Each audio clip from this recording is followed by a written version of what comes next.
In this video, we are going to look at the 10 biggest collapses in the NFL in this year. I'm actually going to go from 1 to 10 for a specific reason, because you already watched what my top 5 are. So those are just going to recap really quickly. But some of those honorable mentions I'm going to discuss, now I'm going to actually rank them. So from the last video, we had the number 1 team being the Jacksonville Jaguars, starting off 8-3 and collapsing to 9-8. The Jaguars actually made a very similar mistake to the Cubs did when they collapsed, as in they pre-sold playoff tickets for games that didn't exist because, you know, they thought they were going to make the playoffs. And 8-3, they were fighting for the number 1 seed in the AFC, and they had a chance. They controlled their own destiny to get to the 2 seed, at least, or maybe the 3 seed. But the Jags, they blew it hilariously. The Jacksonville Jaguars wound up sucking down the rest of the stretch. They could only win 1 game against the measly Panthers. Couldn't even beat the Titans. They finished 9-8 and missed the playoffs. Number 2 is the Eagles. They were 10-1 and had the control of the number 1 seed in the NFC by 2 games and looked like they would be the victors of Super Bowl 58. However, the Eagles collapsed in horrific fashion, finishing off 11-6 by going 1-5 in their games, including a blowout loss to the Giants, who were 6-11 and on a 3-game losing streak of their own, as well as losing to the Arizona Cardinals and forcing 0 punts against the team. Now, in the number 3 spot, I gave it to the Minnesota Vikings. The team looked like a failure after they would start off 1-4, but then they won 5 games in a row to go to 6-4, and they were in a prime position to make the playoffs and take the 6th seed. Unfortunately for the Vikings, they blew it. They finished off the season with a record of 7-10 after going 1-6 in their final games. Their only win being a 3-0 win against the Raiders. They had a 14-point lead heading into the 4th quarter against the Bengals, and they blew that game. And before that, before they went against the Raiders, they had lost to the Broncos and the Bears. So even at 6-6 and later 7-6, it was a bit shaky as to could they make the playoffs. And when they were 7-7, it got very sketchy. And to make the playoffs, they had to win against the Packers and at least 1 game against the Lions. They got blown out by the Packers and they got swept by the Lions, which again culminated in the collapse. Now, as far as the number 4 seed went, I put it the Falcons. They started off 2-0, and more importantly, they were 6-6 after they beat the Jets and were in full control of their destiny to win the NFC South title. The Falcons, they falconed it. They wound up finishing 1-4. Couldn't even beat the Carolina Panthers, and their only win was somehow against the Colts, which was weird because the Colts were actually a good team. But yeah, Falcons, they just could not get it together at the end. And they finished 7-10 to miss the playoffs after a promising start of going 6-6 and having first place in the NFC South. In the number 5 spot, I remember putting the Seattle Seahawks there. The reason why I put the Seahawks lower was because they were 6-3 and they finished 9-8. But that's still going 3-5. They obviously lost 4 in a row against the Rams, Niners, Cowboys, and then the Niners again. And then they beat the Eagles and the Titans before losing to the Steelers. So that even their win over the Cardinals, which was a close game, could not get into the playoffs because the Packers could. But my main skepticism was that even if they were 6-3, they could still realistically only take home the 6, maybe the 5 seed. But when they were, I know that they were tied for first place in the NFC West, but when they were 5-2, they were the 3 seed in the NFC. I made a mistake thinking they were the 2 seed. The Lions were a half game ahead of them. But it was within striking distance for Seattle, just because they controlled a tiebreak over the Lions. The Seahawks were, again, 5-2. They were in a really good position. The Niners, it looked like they were about to have a collapse. They had a tough game against the Jaguars, even though they wound up blowing them out. But for the Seahawks, it looked like they could actually win the NFC West on their new and improved team. They were 5-2. And, after that, they went 4-6 and missed the playoffs completely, despite matching a 9-8 output similar to the Jaguars. And the reason why I put them at 5 was, again, because it would be tough for them to earn anything And, you know, you have to kind of base it off the point where they were 5-2 rather than when they were 6-3.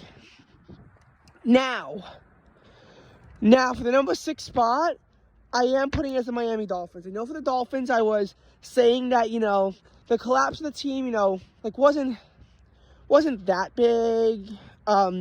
But the Dolphins, you really got to put them at number 6. Because, yes, I know they had tough games, but one of the biggest things for the Miami Dolphins this year was how they could not beat good teams. And that would have been fine for the Dolphins. It would have been fine, especially because they could beat the Cowboys. But it only would have been fine for the Dolphins if the Miami Dolphins could, you know, could beat the Titans. So they were 9-3 and had the number 1 seed in the AFC. They had it all in their control, and they lost to the Titans after having a 27-13 lead with just 3 minutes left in regulation. And they blew it. It was the first time since the Monday Night Miracle, and funnily enough, this actually did take place on Monday night, and it was in their own stadium. I think it was their first home loss of the season, and it was against the Tennessee Titans. So that's obviously a really big blow. Yes, they bounced back by shutting out the Jets and beating the Cowboys on a last-second field goal. However, they then got squashed 56-19 again by the Baltimore Ravens, and then they lost at home to the Bills to send them from the 1 seed down to the 6 seed. To be honest, it actually almost reminds me of the Patriots collapse in 2021. They were a 9-4 team that finished 10-7, so they went 1-3 in their final games. And despite having control of the number 1 seed in the AFC, they wound up tumbling all the way down to number 6, where, again, the Dolphins blew it at home in the wild card round against the Chiefs. Now for the number 7 biggest collapse of the season, I'm going to give this to the Washington Commanders. And you might ask, the Commanders are not seriously challenging anything. And I'll say that, no, they weren't. That being said, for the Washington Commanders, what you got to understand is the fact that, you know, Commanders, like, they were not a good team all year. They were one of the worst teams in the NFL. And that's a fact. They were a horrible NFL team, but they started off 2-0. So at first it looked like they could actually be a legitimate playoff team that has a winning record before going 2-13 the rest of the way. When they were playing the Eagles, and they had that giant lead over the Eagles, and when they sent that game to overtime, it looked like for a while that the Commanders could have won that game, improved to 3-1, sent the Eagles down to 3-1, and then the Commanders, if that had happened, would have literally have taken first place in the NFC East. I'm not joking. Commanders win that game. They were first place in the NFC East, and they were really close to doing so. But the Commanders instead fell to 2-2. Then they fell to 2-3 because they got blown out by the Bears in the Bears' first win of the season. They did improve to 3-3 by beating the Falcons, but then it was 2 losses and another win for the Falcons. But their win against the Patriots in Week 9 was their last win of the season. They would not win a single more game from there, so they went on an 8-game losing streak to finish up the season at 4-13. Again, normally I would not consider this to be a collapse, but they started off 2-0, and people are actually taking them somewhat seriously to be able to win the NFC East, make the playoffs after their first 2 games. Obviously, now victories over the Cardinals and the Broncos shouldn't really have been convincing, but nonetheless, they were. Speaking of which, at the number 8 spot, no, I'm not putting Denver Broncos at 8. I'm going to put them at 9. Because I think that while the Broncos collapse was important enough to be in the top 10, I don't think it's like the number 8 spot. I think the number 8 spot is going to be the Cincinnati Bengals. For the Bengals, obviously they were struggling. They were 5-4 as it was after they started off 1-3, improved to 5-3, but then took an embarrassing loss to the Houston Texans. However, things are starting to begin to look bright for the Bengals. Actually, that's not true, because they lost to the Ravens and they fell to 5-5, and then they also lost Joe Burrow in that game, and they fall to 5-6. But then things began to look bright for the Bengals. Jake Browning won his next 3 games against them. I mean, they look like a good team. They were 8-6, and they were taking on the Pittsburgh Steelers. If I was a Bengals fan, I could not have been more hyped for that game. It was going to be on national television, and the Bengals, who were on a 3-game winning streak, were taking on the Pittsburgh Steelers, who were on a 3-game losing streak. The Steelers had recently just suffered embarrassing losses to both the Cardinals and then the Patriots, and then they lost pretty badly to the Colts as well. So, if I were a Bengals fan, I would have been excited. But that game turned into a blowout. Steelers won 34-11, and despite having a 17-7 lead against the Bengals, against the Chiefs at some point in the next game, they wound up choking and they lost 25-17. Their final drive, they needed a touchdown and a 2-point conversion.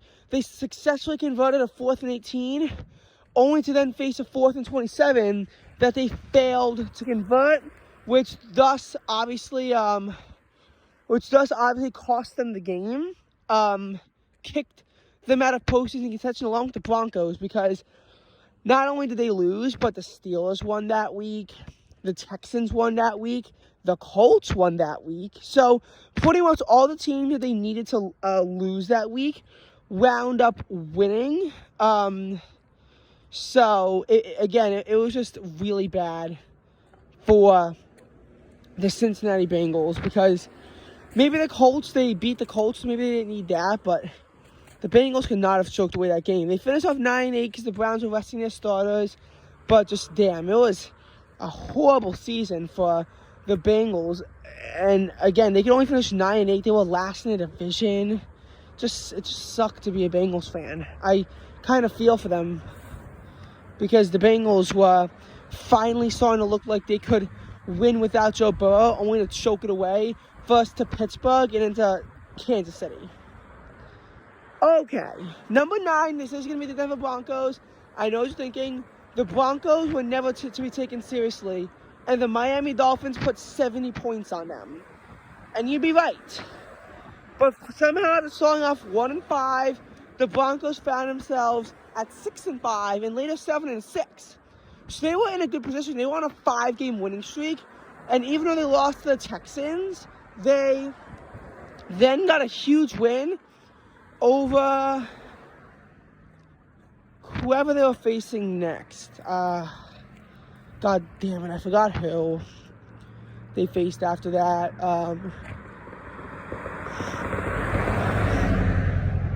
God damn it, I forgot who they faced after that. And during their stretch, they actually faced good teams. Like, they beat the Chiefs during the stretch, and they beat the Bills as well. But I can't remember who the Broncos win to make it themselves 7-6 and they were in a 7-6 logjam. And of all the teams in a 7-6 logjam, the Broncos by far performed the worst out of all of them. Because look at the 7-6 logjam. Bills finished 11-6. Pittsburgh Steelers finished 10-7. They were also in a 7-6 logjam. Bengals, they were 9-8 and they missed out on the playoffs, obviously. Texans were 10-7. Colts were 9-8. Okay, and then the Broncos, they're the only team in that stretch to finish the losing record. They were 8-9. They got squashed by the Lions. They could not win an easy game against the New England Patriots. When the Chiefs and all the other teams I mentioned before won, that was it. Broncos were out of playoff contention, even though they beat the Chargers. By the way, the Chargers, maybe that was who their win was against. Although they might have actually split with the Chargers and lost, and that's probably what happened. And then they couldn't even beat the Raiders, who are already eliminated from playoff contention. So both teams finished 8-9. It was just, a season that started looking like a failure for the Broncos. It turned so promising, and then they collapsed. If they had won against the Raiders, I would say they have full momentum going for them in 2024, that they could challenge the Kansas City Chiefs and take control of the division, or at least make it back to the playoffs. But they lost. They have no momentum going for them at this point. Again, I think that the Broncos had the 9th biggest collapse in the NFL, because they actually look like a somewhat competent team against all odds, only to blow it down the line. But who do I think the 10th biggest choke job of the NFL is? It gets hard to tell. Because I feel like when you think collapse, you don't really think too much after this point. Yes, the Colts collapsed, but again, they were right on the border of the playoffs. It was either going to be the Colts or the Texans. Wouldn't really be fair to say that either team, had a big collapse. And like, I genuinely don't know who I could say it is. However, I am going to say the Jets for number 10. The Jets were 4-3 when they headed into November. The Jets were 4-3, looked pretty confident. I mean, they lost Aaron Rodgers even in their win against the Bills, but after they lost 3 in a row to what's it called? After they lost 3 in a row to the Cowboys, Patriots, and Chiefs, they began to look confident again. They beat the Broncos. I didn't see the massacre in the Jets-Eagles game. Then the Jets went on their bye, and then they won against the Giants, even though it was an ugly game. Having said that, their ugly win against the Giants should have really precluded that they were not this new promising team. They had a better game against the Eagles than against the Giants. Yeah, shocker, the next 5 games turned out horribly. They lost all 5 of them. They got massacred against the Chargers, came somewhat close against the Raiders, got massacred against the Bills. The Dolphins had the Hail Mary play, and then they lost to the Falcons to put them at 4-8, and their season pretty much destroyed. Yes, they could beat the Texans to go to 5-8. They lost to the Dolphins in a shutout, put them at 5-9, kicked them out of the playoffs. From there, they actually went 2-1 with Trevor Siemian. They beat the Commanders, lost to the Browns, beat the Patriots. But the Jets had an opportunity without Aaron Rodgers to actually make this season a success. And they failed to do so. I'm not going to criticize them for them losing Aaron Rodgers too much, except for the fact that they literally beat the Eagles, who were one of the hottest teams in the NFL at the time, only to then shit the bed later on. Like, you make it say it looks like the Chargers are more competent than the Eagles, which actually by the end of the season became the case. Well, maybe not for the Chargers, but you get my point.